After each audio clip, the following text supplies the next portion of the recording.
वेद का मंत्र है, वो अनकही का मंत्र है, जिसको सकरात के आलम में जब मृत्यु जान नहीं निकलती है ना, तो उस वक्त महाब्राह्मण को बुलाया जाता है और ये मंत्र पढ़ा जाता है। इस मंत्र का नाम रखा गया है अनकही।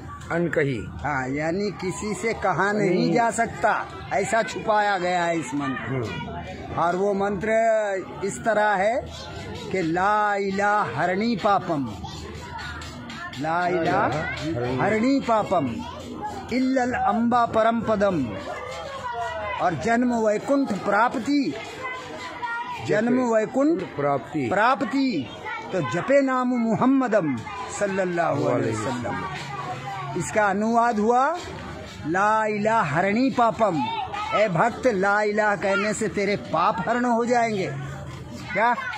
इल्लल अम्बा परम पदम, और अल्लाह को पैदा करने वाला मान लेने से तुझे परम पदी मिल जाएगी। और जन्म वैकुंठ प्राप्ति, और हमेशा के लिए स्वर्ग प्राप्त करना चाहता है, जन्नत हासिल करना चाहता है, तो जपे नाम मुहम्मदम, तो मोहम्मद साहब के नाम वाला कलमा जप ले। वो है ला इलाहा इल्लल्लाह मुहम्मदुर रसूलुल्लाह सल्लल्लाहु अलैहि वसल्लम।